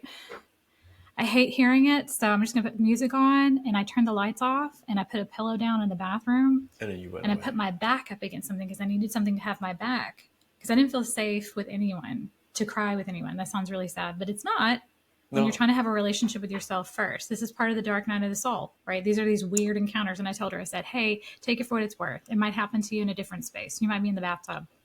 You might be in the shower because there's something very like calming and therapeutic to your nervous system because that warm water hits you like a hug and it happens in the brain like a hug.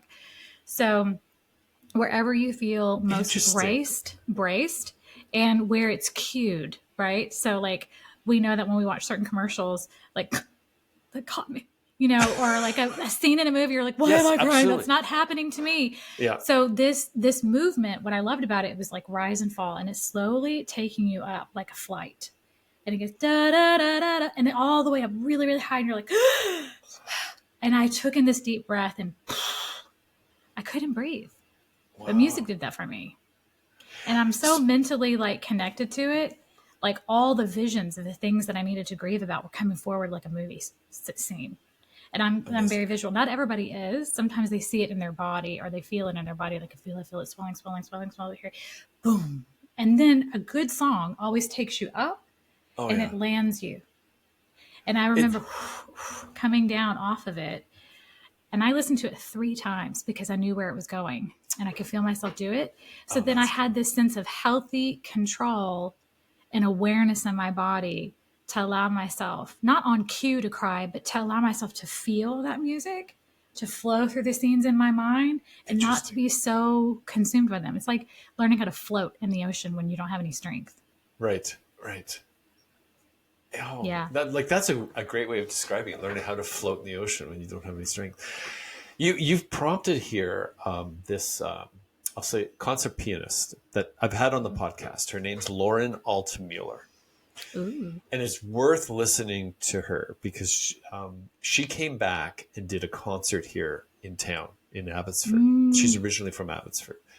Wow. And I don't often talk about guests, but in this case, what you're describing, I'm in the audience, know nothing about her, and she's taking the pieces. She played for an hour and a half, like 2 45-minute, but it took me away in my head. I don't remember having this musical experience before, sitting in an audience where I was literally like, I could feel myself floating like I was on a parachute. Yeah. And it would, like how you're going up and down. and it Yeah. would bring me down and let me touch my feet in the ocean, and then it would take me up again, right? Yeah. And then in the second set, I'm sitting there and I don't know whether my eyes are open or not, Whitney, but like I just Mm-hmm. never experienced this before with what Mm-hmm. she was playing. And then I was on a beach and my feet were building up with sand, and then they were taking the sand away. Yeah. Ah. And Beautiful. and she because I asked her, the question was like, when did you know that you had Mm. this talent? And she was Yeah. 14. Of course. Michael Yeah. Bublé talks about this story about he's in the car with his sister, I think his sister and his mom and dad, and dad's got the crooners on the radio, Yeah. and he just decides to belt it out. And Yeah. he said they all turned around, eyes like the size of dishes. What Yeah. was that? That was Yeah, his that was moment that that. he That knew. was my musical experience. I was 3 years old, and I had perfect. Three. Four. I was 4 years old. I Oh had my perfect goodness. pitch. But I was sitting in the back seat, and I was singing "Oh Holy Night" to my grandmother, and I looked over, and she started crying, and I didn't understand. Ah. But I had perfect pitch. It was the part where you fall on your knees, and when I got to school. I remember telling because I couldn't read music very well, so I just thought I was stupid.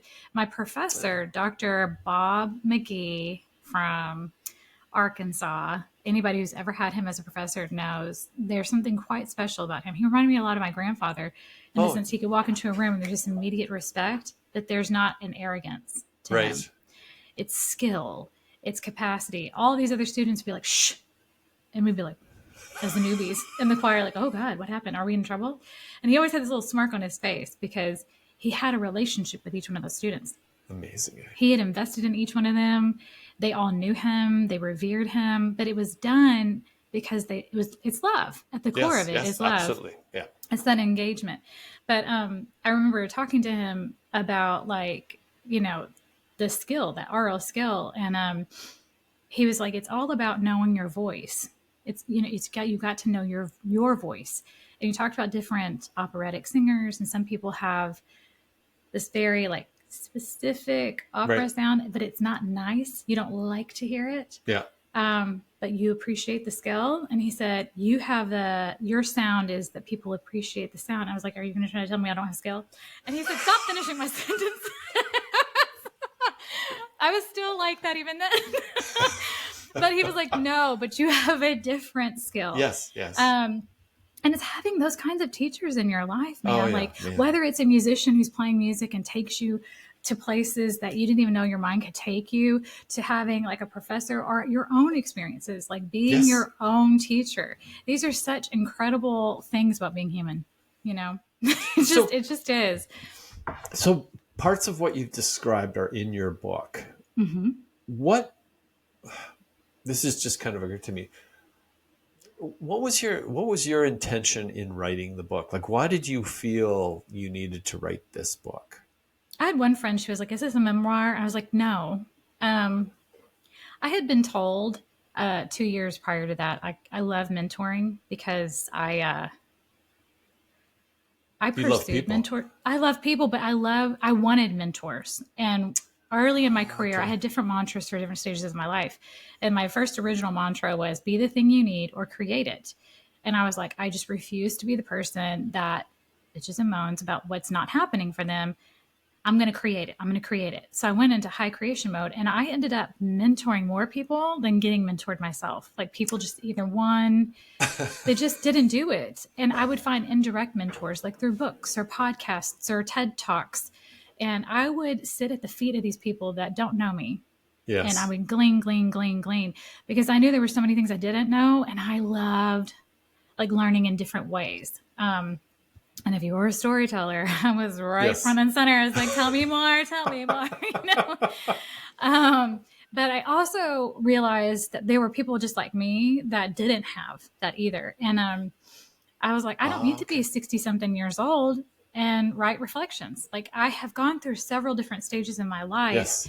And it's almost like this like small little notation of saying, yeah, you might be the person that ends up like on the stakes, but as you're moving through life, keep having a relationship with yourself, because that is the greatest of all mentors.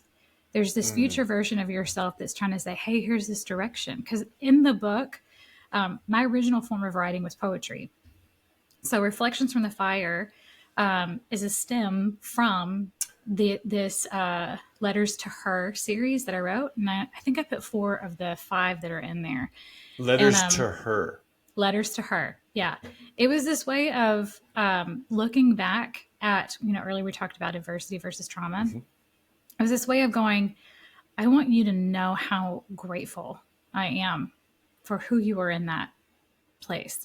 Like the little girl, and I gave her a name, like this young version of myself, and why I adore you so much, because you show up whenever I look at my plants that are having like new leaves or new spirals coming off, like, I get so excited, and it's her. She's my young sprite. She comes out, and she is the person who shows up when you and I are talking about things that we really like. And I see your inner kid show up and you're like, oh my God, that's that person, because it's that joy. It's just effervescent. Right. And even this ability to love in a forgiving way. Like you still loved and you forgave the people who harmed you. I think that there's such a beauty to that I never want to lose. I mean, beyond like healing that part of myself, Yes. I wanted to like love on her as the older version of myself, saying, oh man, I'm so grateful for you. I saw this and I saw this, because I think I went throughout life early in my 20s, and a lot of those pieces of those chapters are about like the things that I've learned through my career, Right. through being an author, through just being a woman in this leadership world, and not trying to have a chip on my shoulder in the process, like, yeah, I do get that the game is rigged. Also, so, that's kind of my attitude. Like, what do you want me to do? Yeah. Do you want me to wallow? Do you want me to just shrivel up and die? That's not who I am. I like people. And it's weird because people hurt people. But they also do really fantastic things, like make you feel like you have your feet in the sand, because they've got this beautiful paradox, right? Yeah. So while I'm young, I'm writing reflections. It's not my memoir. I'm just writing these pieces to say, here's what it looks like to slow down and look back on the things that you've already done and note them. You don't have to be a traditional mentor. You can be a mentor now. You can do it to yourself. You can do it with other people around you. You can be intentional about it. And that just means that you're looking back and saying, how can I support you? It doesn't mean, let me tell you how to do it. It's more of like, you know what I mean? Be a good story. I had one terrible mentor, but the one good thing he said to me is he said, be able to tell your stories. Because he's like, you freeze. Cool. I was very young. He gave me no training. And he was like, just get up there, sink or swim. And I was like, oh my God, what do you want me to do? Well, hi, hello, everyone. And Whitney, like panic. My heart is palpitating so hard that my shirt is moving. My legs are vibrating because I'm freaking out. But he said, be able to tell your story. And that's the thing, like start writing letters out of kindness and compassion. Give her a name. And this is one of the exercises I do in coaching with people. They don't have to write 5. They just pick one version of themselves that if they could look back and go, you know what? I think you were brilliant. You were my first iteration of a phoenix. Transformation. My God, you went into those flames, you trembling and shaking, and your voice was off the charts. You didn't know what words were coming out of your mouth. You stuttered, but you did it anyways. Yes. You burned all the way up, not out. And then you slowly rose again. How did no one told you how to do that. How did you do that? But I wrote it more poetically, but conversationally, just for the sake of the podcast. That's how it sounds. It is kind of like true in many ways. You hear that often, and I hear it repeated often, is like, I think it was actually Jim Collins who wrote Good to Great. It's a red book, leadership book. And he talked about the sense that it's not trying to figure out how to do something. It's really important to figure out what to do. because the how part will fall in place. And that's kind of what you're saying is The next right move. Yeah. like Yeah. we're all scared, but don't let it stop you from taking the step forward, right? Yeah. And one of the ways to overcome your greatest fear, because it's really not the unknown we're afraid of, it's the unknown version of ourselves, right? I feel like I'm going to be really incompetent, or I feel like I'm going to look super stupid doing this. Or I feel like, I'm not going to have any support. This unknown version is the thing that we're most afraid of. And it's the very thing that we need to speak to. Yes. But yes. when you don't know how to do that, sometimes it's really a good idea, because all the versions of you that have ever been are still inside of you. And you can call upon them at any moment. Like that's a cool resource for you. Because That's it's a so cool weird thing. being like this 38-year-old female. I can literally think back to the age of being like 6 or 7 and my grandfather twirl, and I am her. I can feel that rage. I am not blonde. You know? But I'm 38 and I can still recall that and that visceral response and that feeling. Oh, it's real. But I can also look at it on the outside. I can see it like a story now. So that's how we do things is as we get older, we start to tell that younger version of ourselves that shows up when we're super anxious and scared, like, hey, I've got your back. I have tools now. Yes. I am that future version you didn't know yet. And when we get used to talking to that person, eventually we can look ahead and go, I don't know you yet, but I want to. And if you will speak to me, I'm going to listen. So what's my next right move? And that shows up. It's weird, but it does. It shows up for you. Did you have someone that directed you in your life, like as a maybe not a turning point, but kind of said, like, you can do this, like you can be your best self? I had the opposite, actually. Where? I had the opposite, actually. The very first, I have had to learn. So you've done this internally yourself, for essence, the first right? large half of my life, it was all internal. I did not grow up in a very healthy environment. The majority of the stories that I tell about the people that were in my context, I always try to spin it in a really good light or the best possible light. But a lot of the actual structures or guardians in my life were not healthy. They came from complex trauma themselves. Many of them have mental disorders. So trying to navigate, being a child of a product of somebody who had borderline personality disorder, and someone else who was just completely detached. Those are not great support systems. And then going in environments where there's other leaders who they love to siphon your leadership as a young person. And I was very strong and resilient and efficient and creative, but I didn't, everybody's like, she'll be fine. She's fine. They could not see the trauma and the things that I was going through. So, years later, there was one person that said, you don't know that you're good at this yet, but you are. That's kind of what I mean. Like, I did, but it didn't really change it because I didn't believe him. Do you know what I'm saying? Okay. Yes, it didn't change anything. You heard it, but you didn't. I heard him say it, but then later, while working with him, he tried to blackball me in the same industry we were in. It wasn't a golden thread. You know what I mean? Yeah. He literally tried to blackball me. He told me that too. If I decided to leave, don't ever expect that you'll work in this industry again. So, I didn't have this great I hear this joke all the time in the esoteric world. Before you got to this planet, you asked to be strong. So life's like, okay, I'm going to send you all this adversity. I was like, what conversation did I have? I made a mistake. Can we start over? So I say all of that to say, this book and what is written in it is not a how-to guide. It is just mostly hey, we're all human. We all have these bits and pieces within us that here are little possible options that you can practice with and play with. But the truth of the matter is, it's called reflections on purpose, because you get to go through things. And the only way you gain understanding is to stop for a second and recognize what you've actually done, what you've actually accomplished. Because there will be people in this life who will do the exact opposite. When you start to succeed, they want to knock you off your pedestal.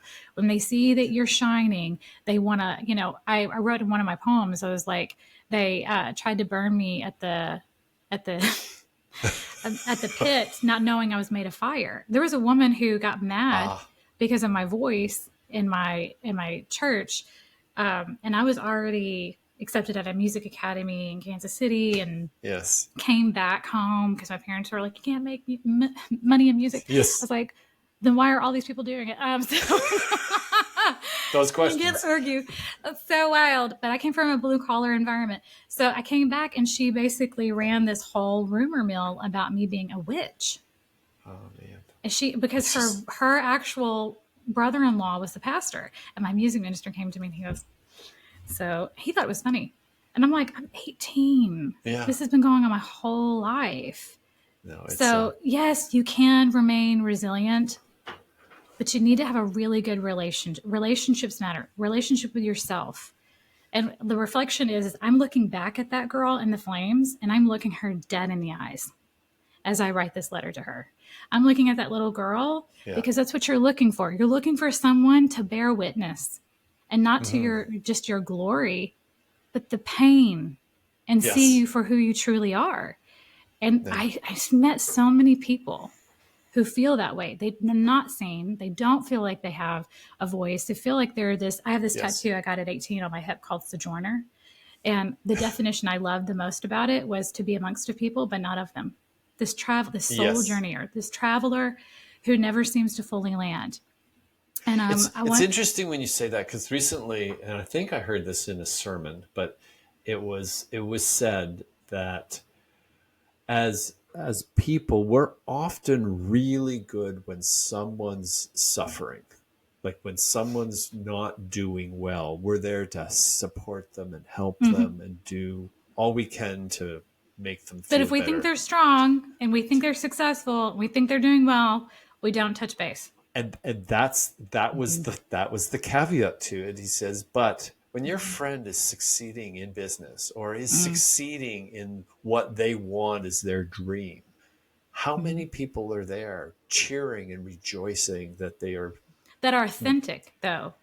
That's the reason that why are you authentic? hear, Very true. yeah. And it's I think it's part of our DNA, because it's like you hear this story repeated over and over again. And it's very true. Like if I'm not I'm down and I'm not working out, you're here. But if I'm succeeding, and it's like that story Yeah. is repeated again. Wow, Yeah. that's You know what I hear and from this book called Burnout, which I absolutely love, by the Nagowski sisters. They're twins and they have almost the same sounding voice. So they both read the book because I listen to oh the wow. audio. But they're great. Burnt. One is a musical professor. They both have PhDs, and one is a sex therapist. Wow. It's great. Oh, wow. So they're talking about burnout, but they wrote this book specifically for women. But there is this thing called the human giver syndrome, and it primarily hits women, but it does hit men too. And what it is I will give, and people just assume to take. And then there's a point where you become depleted, and then when you actually need something, or whenever you reach out for the thing, your hand gets swatted. Yeah. You're Yeah. fine. You already know how to manage this. And then you get guilted or you get trapped. So the system is rigged. But the idea behind what I wrote in Reflections from the Fires, number one, be your own friend. Like, be your own friend. Look back at yourself, see that person eye to eye and say, I have your back. I may not have the tools right now, but you know me. Right. I will find the tools. We will read the book. We will listen to the music. We will weep. We will honor those spaces within ourselves, even if no one ever bears witness to it. I bear witness to it in myself first. That's what those letters were to me. Because nobody was going to tell me that. Nobody from my family. Yes. There's these roots and these seats of bitterness and jealousy and competition. I was never going to be seen. And I desired that so deeply because it's normal, right? We want connection to our core relationships. It's who you that was are. never going to be there. One-on-one. And I see it in other people and I think it's beautiful. I actually don't have jealousy towards it, but I think that's how it actually should be.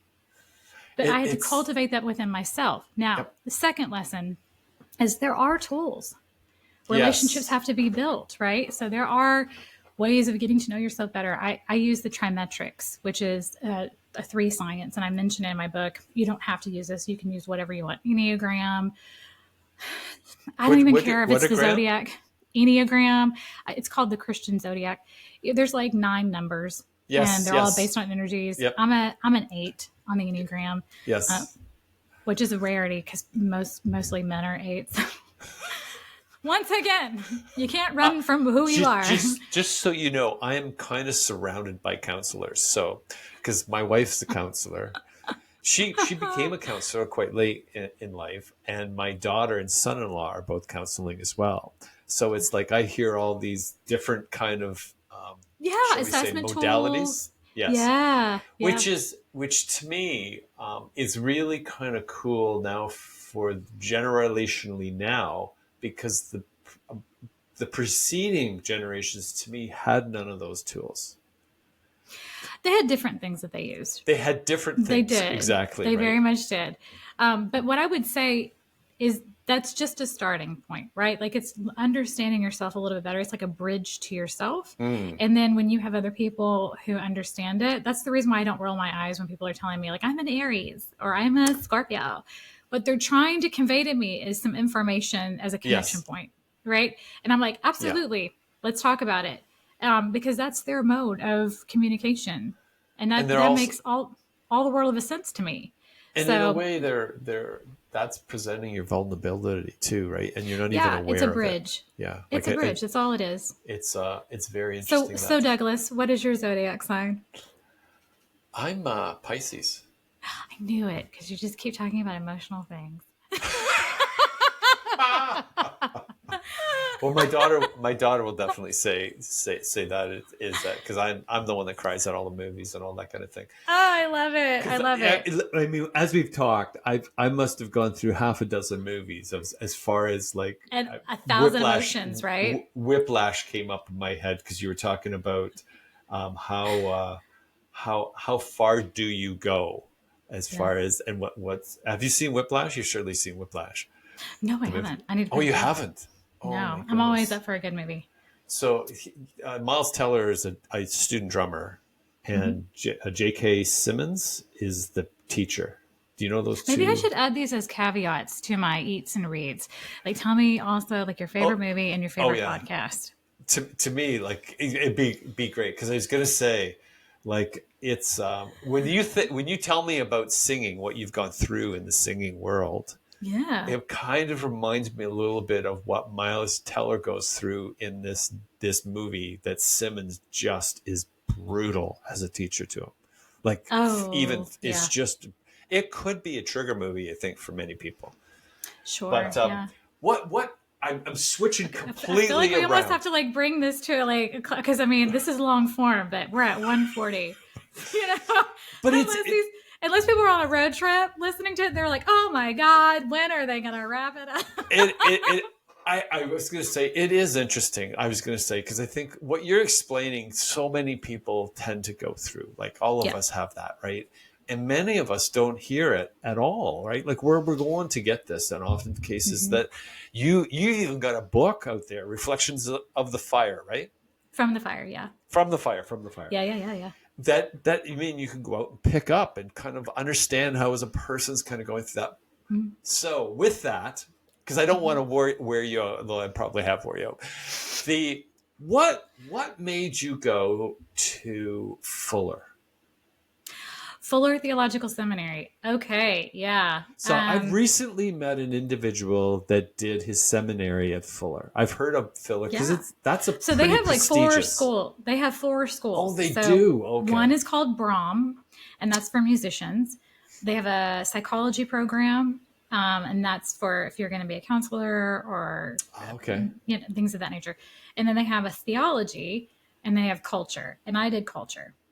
Okay. I wanted to understand because I love working in international waters. I had the privilege of early on in my consulting career working with people from Europe, Wow. and a lot of the people that are certified in the same trimetrics that I am in. It's global, so it's Okay. Target Training International that provides the assessment tool, and I've met other consultants from across the globe. So I wanted to be able to have a more enriching perspective, just because Okay. Fair enough. I love culture. So my actual degree is Masters of Global Leadership. Yes, yes. Yeah. I saw that on your Yeah. signature, and it's like so that gives you that kind of international exposure to different Hmm. cultures, right? Yeah. I love Did you being in a get cohort. did you get to travel as part of that? Yeah, so originally I picked that program because I wanted to move to Colorado, but I moved to Northwest Arkansas instead. And ironically, the first meeting in our cohort was supposed to be in Colorado, but it got blizzarded out, so I had to go to California. I'm not a huge Ah, okay, fan of California. I am a huge fan of the West Coast, but I'm more of a okay. Seattle kind of girl. Ah, Give me the okay. Pacific Northwest. Yes, okay. Gotcha, Yeah, gotcha. That's yeah, very, very cool. yeah, So, no, I was going to Did- say because I had heard of Fuller yeah, through this guy doing his seminary there, and I'm thinking I hadn't noticed that the last time I looked at your bio that yeah. that you were at Fuller. I'm going, oh my goodness, I got to It ask was that a great question. program. They're I was very going to start with that progressive. question, by the way. Yeah. And here we are at the very end. We've tackled all of it. We talked about the book, my schooling, life. It's been very, very cool. And so with that, Whitney, I'm trying to what is there anything you'd like to because I hope we can do this again. Like Oh, of course. this is Hit me up. demonstration that there's lots to chat We're about. buddies now. Podcast buddies. You're working on a new book, Hmm. right? Yeah, I'm And working on two books, oh, of but I course you haven't are. had the chance to really dedicate them. I had this huge program that I was trying to finish up that had 17 courses in it, and I launched nine of them. Oh wow. And so I'm trying to promote them, and that's part of. But in the upcoming year, I hope I can get those at least one of them published. Cool. Well, I'm Yeah. sure that will happen somehow, or some way or another. The way you like to work. Words We'll for see. words for 2025. Do I you have don't those? have them yet. Oh, Although I okay. did find out that it is the year of the snake. So it might be transformation. I actually Ah, bought a okay. snake ring this year because it is a symbol of overcoming fear. You know, everybody has that one creature that they fear the most. And I think when I used to have nightmares, it was always about like some big snake coming after me. And then reflecting on those dreams from a perspective of what are you trying to teach me if you actually truly mean transformation. Mm. And looking back on those dreams, it was so wild, like a different perspective. So my mantra the second half of the year, because the first half was, pursuing reciprocally nurturing relationships, right? The second half of the year is I don't hold with fear. So that's You part of don't this. hold with fear? I don't hold with fear. So this comes from an episode of a series called Call the Midwife. And there was this woman who found out that she had had cancer, but instead of calling it cancer, there was like, it's inflammation of the tissues, it's the big C. And she was this very staunch woman. And she was one of the nurse's mothers. And she looked at her daughter, who was a nurse, and she was very cold with her even growing up. And she said, you can ask my daughter, sir. She was talking to the doctor.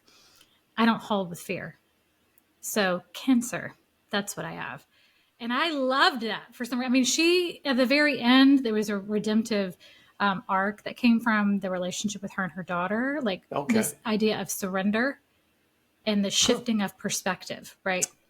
Yes. So it Well, is, I mean, again, that's the title of my series on Substack is Changing there you Frame of go. Reference, right? Because Look at it's us like coming full circle.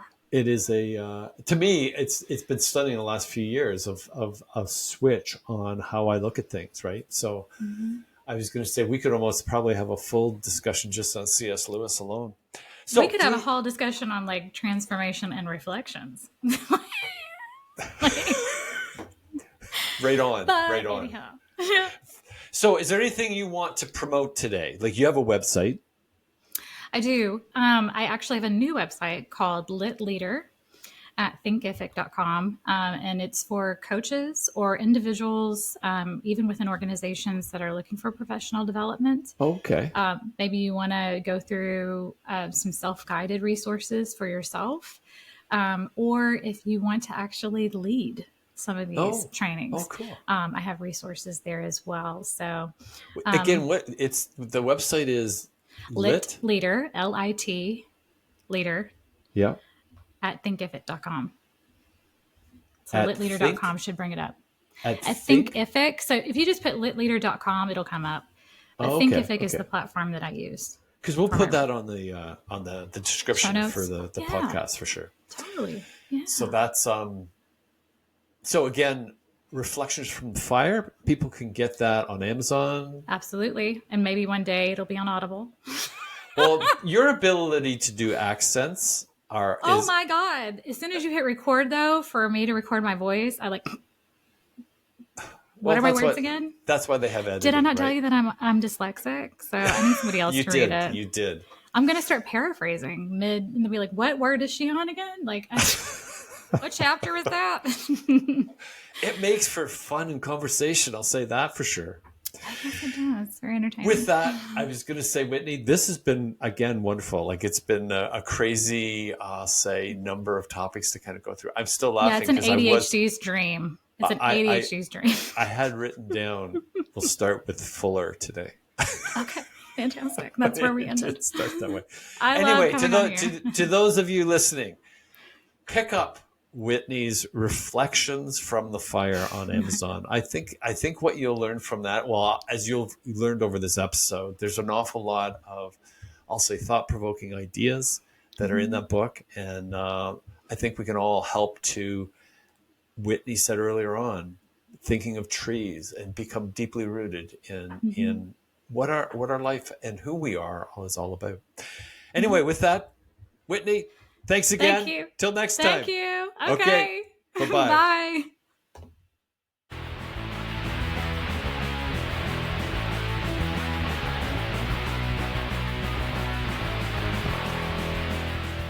Are we on? Good. Welcome to the Better Than Not podcast. Sometimes we get it right, sometimes we don't. But when we at least do something, we know it's almost always better than not.